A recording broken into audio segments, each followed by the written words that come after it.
KaraokeBooks. Moby-Dick, or The Whale. Herman Melville. Audiobook. Chapter 36.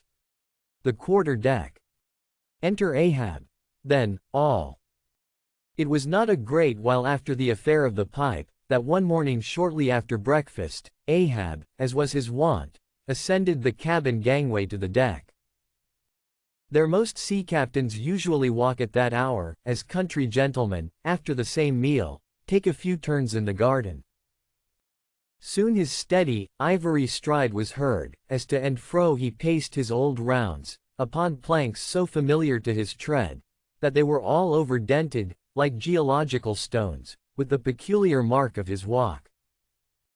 Did you fixedly gaze, too, upon that ribbed and dented brow, there also, you would see still stranger footprints, the footprints of his one unsleeping, ever-pacing thought. But on the occasion in question, those dents looked deeper, even as his nervous step that morning left a deeper mark. And, so full of his thought was Ahab, that at every uniform turn that he made, now at the mainmast and now at the binnacle, you could almost see that thought turn in him as he turned, and pace in him as he paced, so completely possessing him, indeed, that it all but seemed the inward mold of every outer movement. "Dey mark him, Flask," whispered Stubb. "The chick that's in him pecks the shell. 'Twill soon be out." The hours wore on, Ahab now shut up within his cabin, anon, pacing the deck, with the same intense bigotry of purpose in his aspect. It drew near the close of day. Suddenly he came to a halt by the bulwarks, and inserting his bone leg into the auger hole there, and with one hand grasping a shroud, he ordered Starbuck to send everybody aft. "Sir," said the mate, astonished at an order seldom or never given on shipboard except in some extraordinary case. "Send everybody aft," repeated Ahab. "Mast heads, there. Come down." When the entire ship's company were assembled, and with curious and not wholly unapprehensive faces were eyeing him, for he looked not unlike the weather horizon when a storm is coming up, Ahab, after rapidly glancing over the bulwarks, and then darting his eyes among the crew, started from his standpoint, and as though not a soul were nigh him resumed his heavy turns upon the deck. With bent head and half-slouched hat he continued to pace, unmindful of the wondering whispering among the men, till Stubb cautiously whispered to Flask that Ahab must have summoned them there for the purpose of witnessing a pedestrian feat. But this did not last long. Vehemently pausing, he cried, "What do ye do when ye see a whale, men? Sing out for him," was the impulsive rejoinder from a score of clubbed voices. "Good," cried Ahab, with a wild approval in his tones, observing the hearty animation into which his unexpected question had so magnetically thrown them. "And what do ye next, men? Lower away, and after him. And what tune is it ye pull to, men? A dead whale or a stoveboat?" More and more strangely and fiercely glad and approving grew the countenance of the old man at every shout, while the mariners began to gaze curiously at each other, as if marveling how it was that they themselves became so excited at such seemingly purposeless questions. But they were all eagerness again, as Ahab, now half revolving in his pivot hole, with one hand reaching high up a shroud, and tightly, almost convulsively grasping it, addressed them thus: "All ye mast-headers have before now heard me give orders about a white whale. Look ye. Dey see this Spanish ounce of gold?" holding up a broad bright coin to the sun. "It is a $16 piece, men. Dey see it? Mr. Starbuck, hand me yon top maul."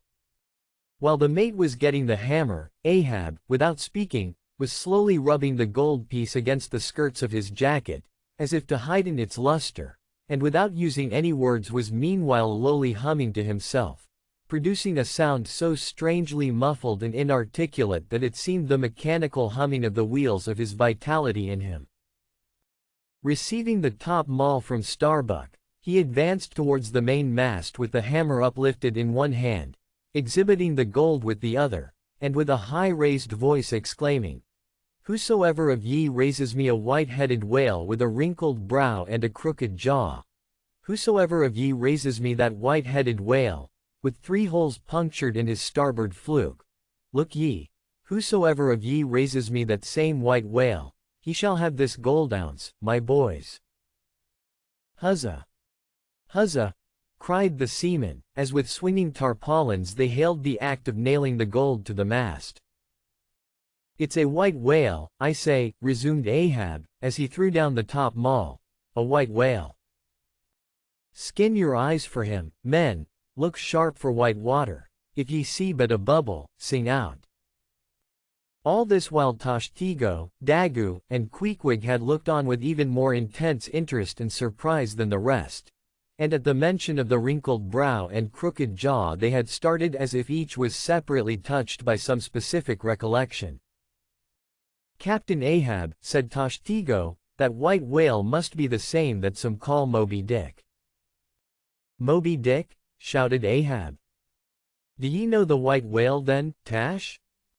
Does he fantail a little curious, sir, before he goes down?" said the gay-header deliberately. "And has he a curious spout, too?" said Dagu, "very bushy, even for a Parmachetty, and mighty quick, Captain Ahab? And he have 1, 2, 3, good many iron in him hide, too, Captain," cried Queequeg disjointedly, all twisk-tb twisk, like him, faltering hard for a word, and screwing his hand round and round as though uncorking a bottle, like him. "Corkscrew," cried Ahab, "aye, Queequeg, the harpoons lie all twisted and wrenched in him. Aye, Dagu, his spout is a big one, like a whole shock of wheat, and white as a pile of our Nantucket wool after the great annual sheep shearing. Aye, Tashtego, and he fantails like a split jib in a squall. Death and devils! Men, it is Moby-Dick ye have seen, Moby-Dick, Moby-Dick." "Captain Ahab," said Starbuck, who, with stub and flask, had thus far been eyeing his superior with increasing surprise, but at last seemed struck with a thought which somewhat explained all the wonder. "Captain Ahab, I have heard of Moby-Dick, but it was not Moby-Dick that took off thy leg." "Who told thee that?" cried Ahab. Then pausing, "Aye, Starbuck, aye, my hearties all round, it was Moby-Dick that dismasted me, Moby-Dick that brought me to this dead stump I stand on now. Aye, aye," he shouted with a terrific, loud, animal sob, like that of a heart-stricken moose, "aye, aye. It was that accursed white whale that raised me, made a poor pegging lubber of me for ever and a day." Then tossing both arms, with measureless imprecations he shouted out, "Aye, aye. And I'll chase him round Good Hope, and round the Horn, and round the Norway Maelstrom, and round perdition's flames before I give him up. And this is what ye have shipped for, men. To chase that white whale on both sides of land, and over all sides of earth, till he spouts black blood and rolls fin out. What say ye, men, will ye splice hands on it, now? I think ye do look brave." "Aye, aye," shouted the harpooneers and seamen, running closer to the excited old man. "A sharp eye for the white whale, a sharp lance for Moby-Dick. God bless ye," he seemed to half sob and half shout. "God bless ye, men. Steward, go draw the great measure of grog. But what's this long face about, Mr. Starbuck? Wilt thou not chase the white whale? Art not game for Moby-Dick?" "I am game for his crooked jaw, and for the jaws of death too, Captain Ahab, if it fairly comes in the way of the business we follow. But I came here to hunt whales, not my commander's vengeance." "How many barrels will thy vengeance yield thee even if thou gettest it, Captain Ahab?" "It will not fetch thee much in our Nantucket market." "Nantucket market? Hoot. But come closer, Starbuck, thou requirest a little lower layer. If money's to be the measurer, man, and the accountants have computed their great counting house the globe, by girdling it with guineas, 1 to every 3 parts of an inch. Then, let me tell thee, that my vengeance will fetch a great premium here. He smites his chest, whispered Stubb, what's that for? Methinks it rings most vast, but hollow. Vengeance on a dumb brute, cried Starbuck, that simply smote thee from blindest instinct. Madness. To be enraged with a dumb thing, Captain Ahab, seems blasphemous. Hark ye yet again, the little lower layer. All visible objects, man, are but as pasteboard masks.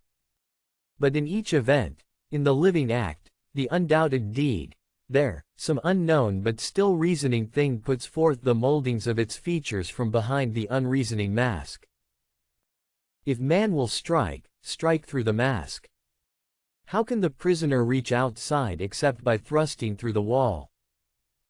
To me, the white whale is that wall, shoved near to me.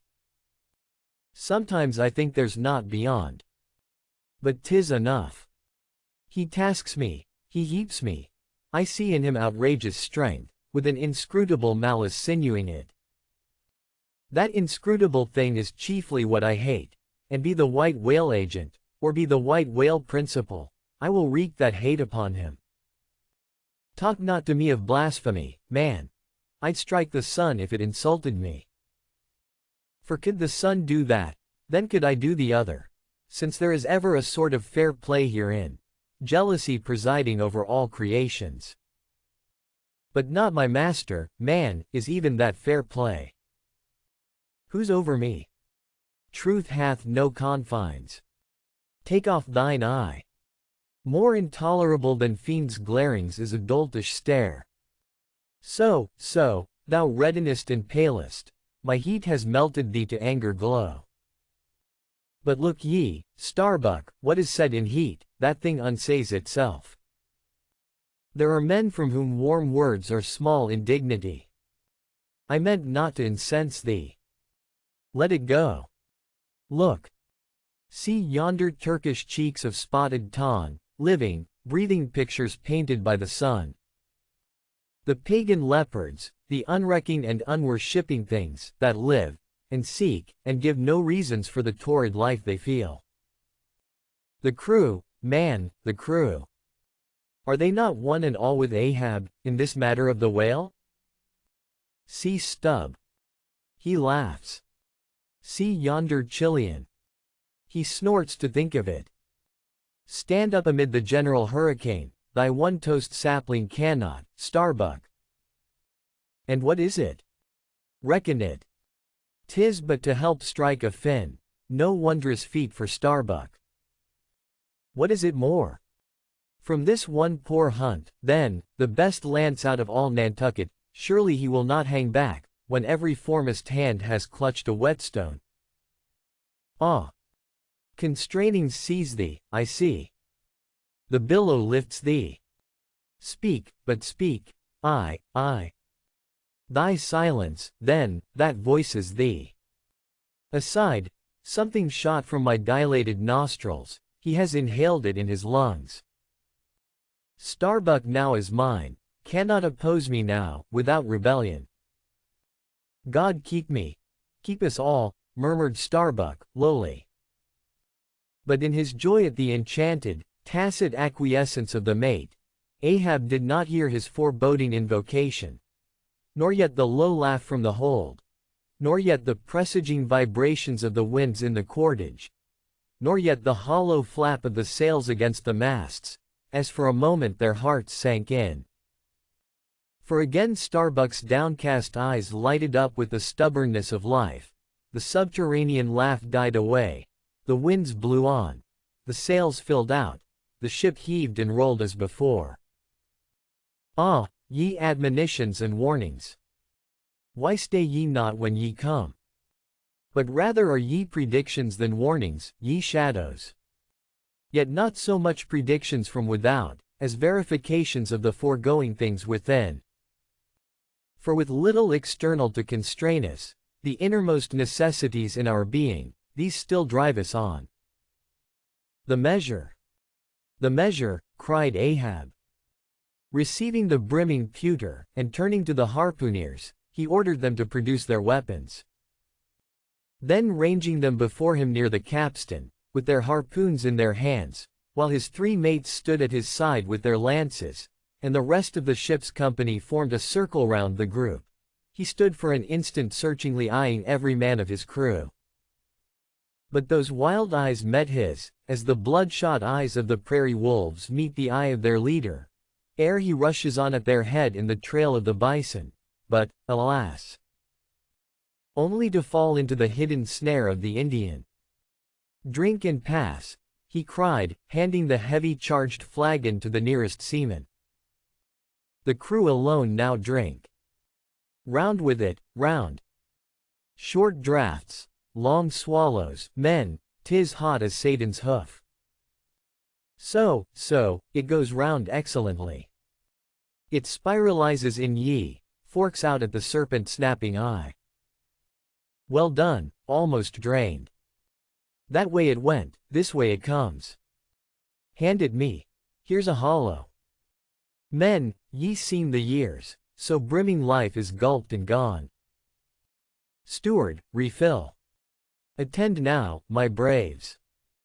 I have mustered ye all round this capstan, and ye mates, flank me with your lances, and ye harpooneers, stand there with your irons, and ye, stout mariners, ring me in, that I may in some sort revive a noble custom of my fishermen fathers before me. O men, you will yet see that, ha! Boy, come back? Bad pennies come not sooner. Hand it me.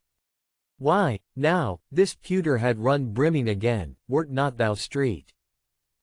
Vitus imp, away, thou ague. Advance, ye mates. Cross your lances full before me. Well done. Let me touch the axis. So saying, with extended arm, he grasped the 3 level, radiating lances at their crossed center, while so doing, suddenly and nervously twitched them. Meanwhile, glancing intently from Starbuck to Stubb, from Stubb to Flask. It seemed as though, by some nameless, interior volition, he would fain have shocked into them the same fiery emotion accumulated within the Leyden jar of his own magnetic life. The 3 mates quailed before his strong, sustained, and mystic aspect. Stubb and Flask looked sideways from him. The honest eye of Starbuck fell downright. In vain, cried Ahab, but, maybe, 'tis well. For did ye 3 but once take the full forced shock, then mine own electric thing, that had perhaps expired from out me. Perchance, too, it would have dropped ye dead. Perchance ye need it not. Down lances. And now, ye mates, I do appoint ye 3 cupbearers to my 3 pagan kinsmen there. Yon 3 most honorable gentlemen and noblemen, my valiant harpooneers. Disdain the task? What, when the great Pope washes the feet of beggars, using his tiara for ewer? Oh, my sweet cardinals! Your own condescension, that shall bend ye to it. I do not order ye, ye will it. Cut your seizings and draw the poles, ye harpooneers. Silently obeying the order, the 3 harpooneers now stood with the detached iron part of their harpoons, some 3 feet long, held, barbs up, before him. Stab me not with that keen steel. Cant them over. Know ye not the goblet end? Turn up the socket. So, now, ye cupbearers, advance. The irons. Take them. Hold them while I fill. Forthwith, slowly going from one officer to the other, he brimmed the harpoon sockets with the fiery waters from the pewter. Now, 3 to 3, ye stand. Commend the murderous chalices. Bestow them, ye who are now made parties to this indissoluble league. Ha! Starbuck! But the deed is done. Yon ratifying sun now waits to sit upon it. Drink, ye harpooneers. Drink and swear, ye men that man the deathful whaleboat's bow, death to Moby-Dick. God hunt us all, if we do not hunt Moby-Dick to his death. The long, barbed steel goblets were lifted, and to cries and maledictions against the white whale, the spirits were simultaneously quaffed down with a hiss. Starbuck paled, and turned, and shivered. Once more, and finally, the replenished pewter went the rounds among the frantic crew, when, waving his free hand to them, they all dispersed, and Ahab retired within his cabin. If you liked what you heard, please subscribe to the channel.